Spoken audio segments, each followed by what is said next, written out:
Saya terharu dengan apa yang disampaikan Puspita, dan ini yang Tuhan taruh ketika saya keluar dari kamar.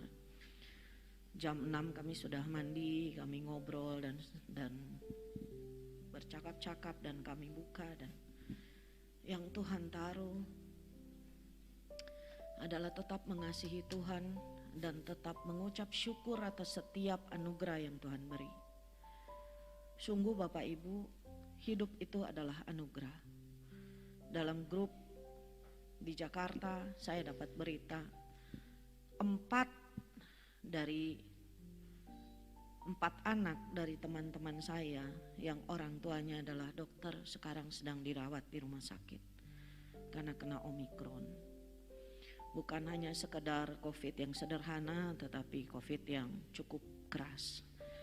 Kalau mau dibilang bahkan ada suami istri yang dokter dan spesialis. Tetapi Bapak Ibu Saudara, kalau sampai pada pagi ini kita masih tetap bisa bertahan di dalam kesehatan, jangan pernah lupa, dahulukan Tuhan dalam setiap hidup kita.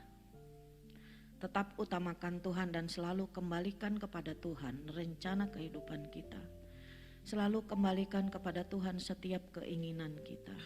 Kembalikan kepada Tuhan dan tanyakan setiap apapun yang kita inginkan atau rencanakan.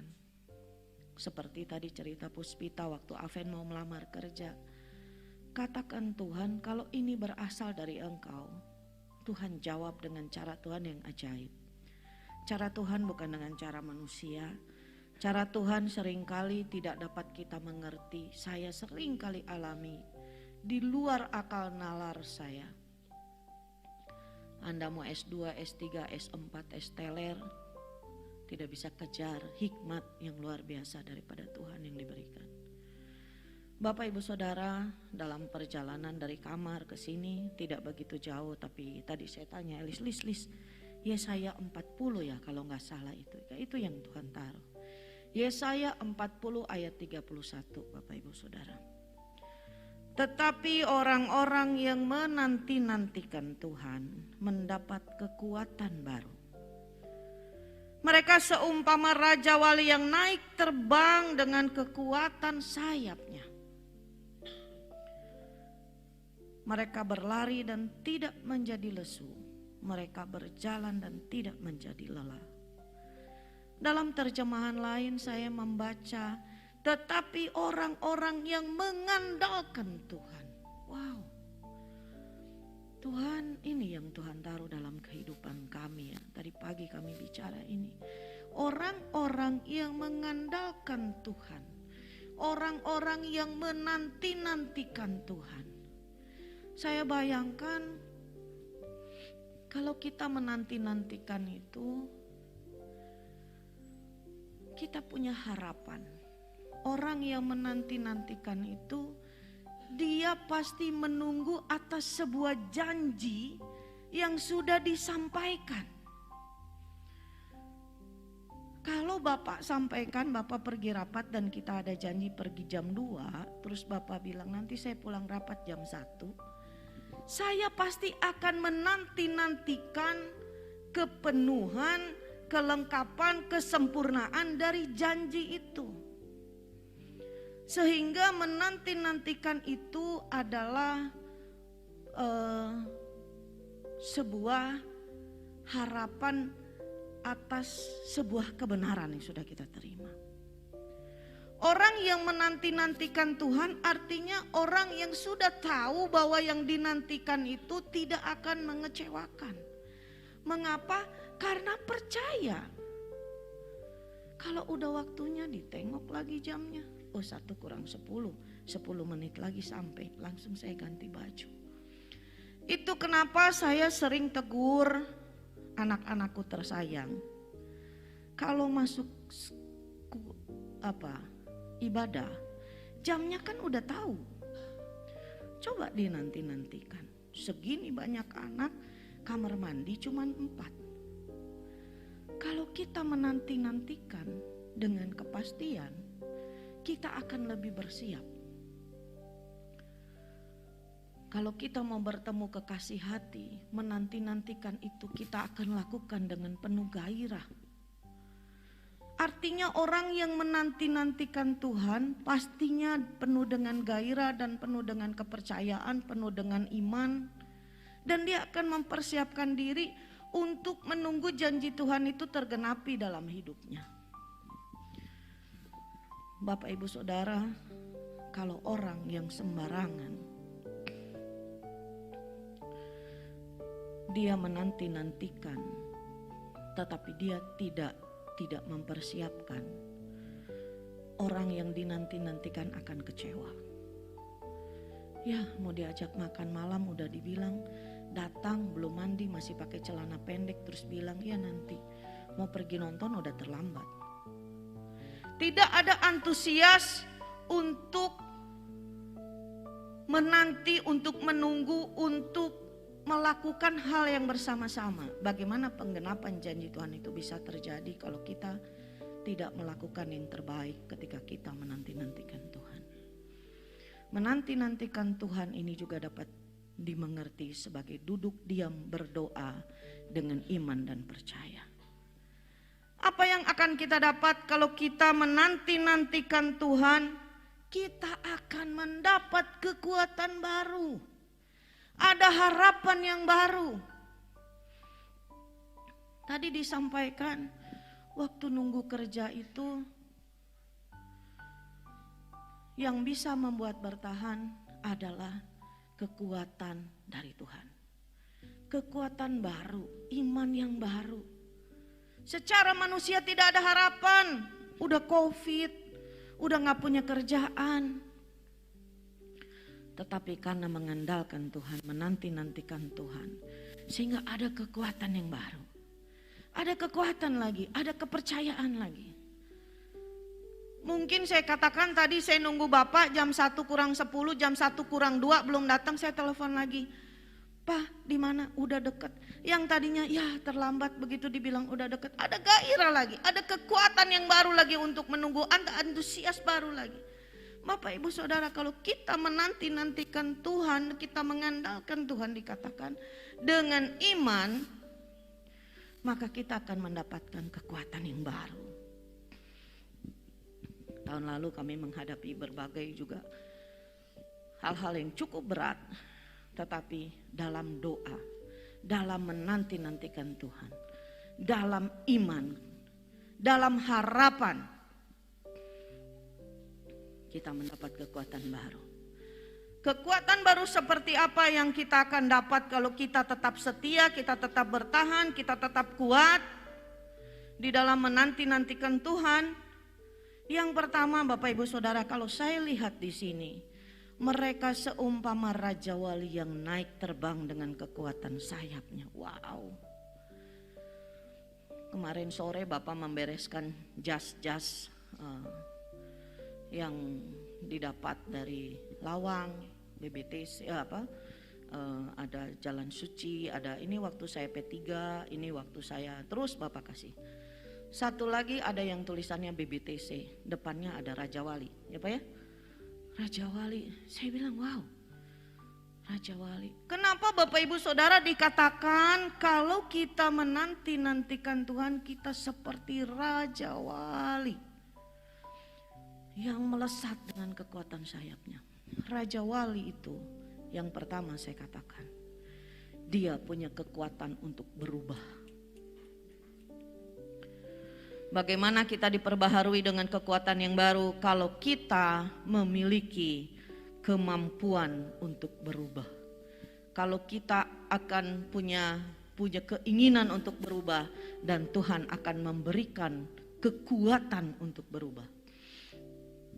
40 tahun Raja Wali hidup, kemudian ada di satu titik di mana dia dihadapkan pada pilihan, dia mati atau dia hidup.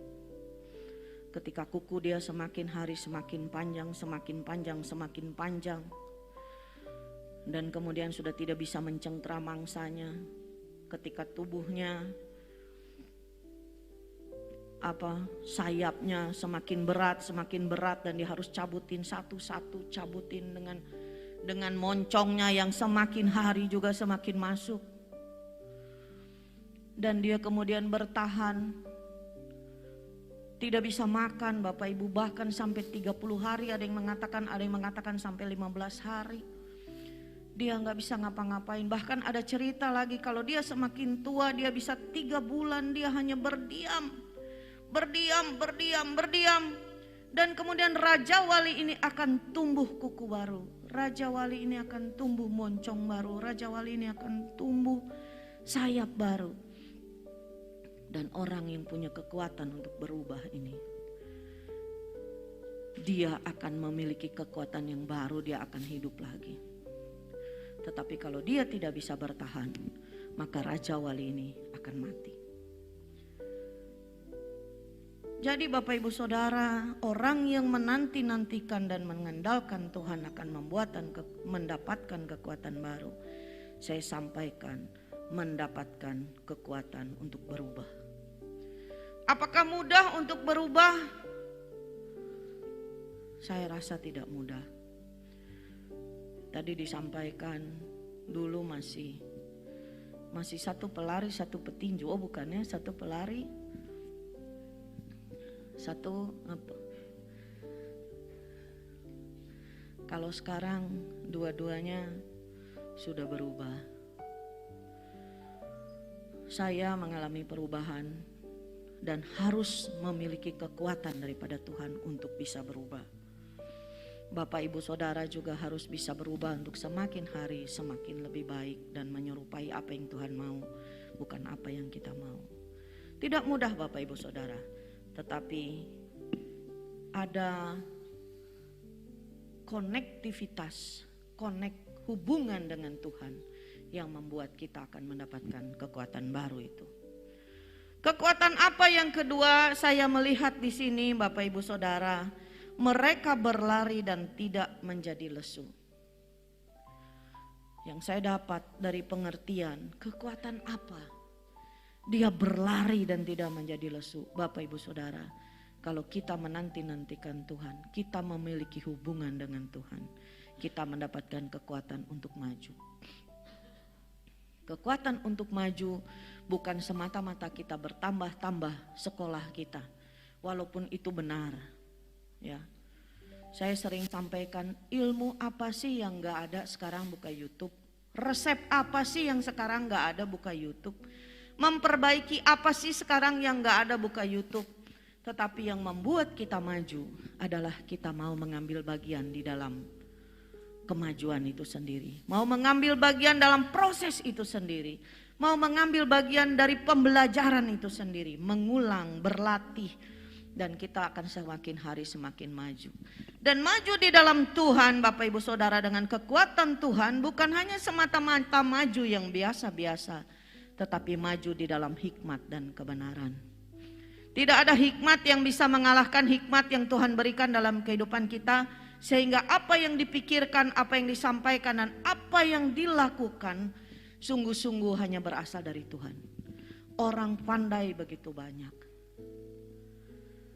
tetapi kalau kita tidak memiliki hikmat, kalau kita tidak memiliki hubungan yang baik dengan Tuhan, kalau kita tidak memperbaiki pribadi lepas pribadi kepada Tuhan, kita tidak akan mendapatkan hikmat yang melebihi segala akal, dikatakan di dalam kebenaran firman. Apa yang dimaksud hikmat melampaui segala akal Bapak Ibu Saudara? Hikmat yang dapat diterima oleh akal kita adalah 1 ditambah 1 sama dengan 2. Bekerja 10 hari, gaji 10 hari. Tetapi cara berhitung Tuhan itu adalah multiplikasi. Ada kelipatan demi kelipatan, ada pertumbuhan demi pertumbuhan. Saya sering bertemu dengan orang yang pinter dan kadang keminter Bapak Ibu ya. Menyampaikan hal-hal yang sebetulnya orang sudah memahami, tetapi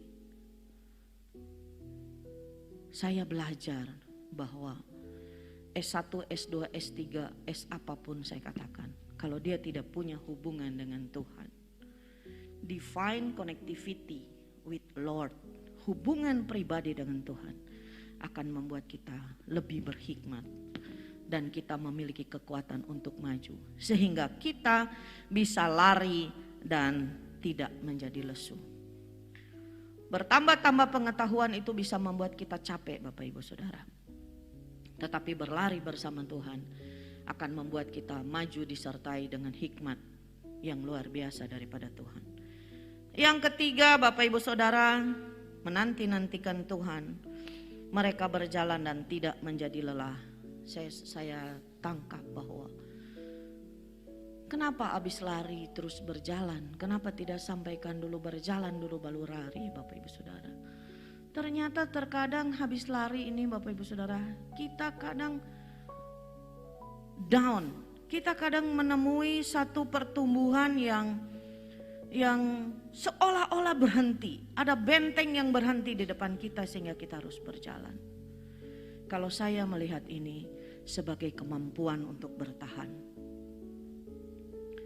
Bapak Ibu Saudara, siapa yang percaya hidup kita seperti roda, naik dan turun? Ada yang percaya hidup kita seperti roda naik dan turun? Saya tidak percaya, Bapak Ibu Saudara. Tuhan tidak pernah mengatakan bahwa hidup kita seperti roda naik dan turun. Kalau Bapak Ibu hidup dan percaya seperti roda naik dan turun, mari merenungkan bersama dengan Tuhan. Tanya Tuhan, apakah terkadang hidup kita itu turun? Kalau saya melihat begini, Bapak Ibu Saudara, kalau seperti roda itu hidup begini. Tuhan tidak pernah menjanjikan orang-orang yang bertahan di dalam Tuhan, orang-orang yang mengandalkan Tuhan, tidak dikatakan seperti Raja Wali yang naik kemudian turun, kemudian naik kemudian turun atau berputar di tempat. Tidak, Bapak Ibu Saudara. Tapi orang-orang yang mengandalkan Tuhan, dia akan terbang dengan kekuatan sayapnya. Saya memandang orang yang naik gunung, kemudian ada daerah datar, dia akan turun sedikit, dia naik lagi, dia daerah datar, dia akan turun sedikit, dia naik lagi. Bukan begitu, Bapak Ibu Saudara. Kalau kita masih ada dan percaya bahwa ya hidup itu seperti roda, saya ajak Bapak Ibu Saudara untuk mengubah persepsi itu. Tuhan tidak menjanjikan hidup kita kadang di atas, kadang di bawah. Terkadang kita diizinkan Tuhan untuk menundur sedikit, tetapi kalau kita lihat hidup kita sudah maju banyak. Kalau kita sungguh-sungguh mengandalkan Tuhan. Kekuatan untuk bertahan, poin yang ketiga yang tadi saya sampaikan. Bagaimana kita bisa bertahan kalau kita kembali punya harapan dan punya hubungan, punya konektivitas yang benar dengan Tuhan. Ada banyak janji Tuhan dan bagaimana respon kita menghadapi janji itu, itulah yang akan menjadi kekuatan kita. Kalau mengandalkan manusia, Bapak Ibu Saudara, orang pandai ada lebih banyak yang pandai, orang kaya ada lebih banyak yang kaya. Menghadapi banyak hal dari sudut pandang negatif akan menghasilkan hasil yang berbeda dengan cara pandang kita. Kalau kita memandang dari sudut yang positif, masalah tidak berubah, tetapi hati kita, iman kita yang diubahkan.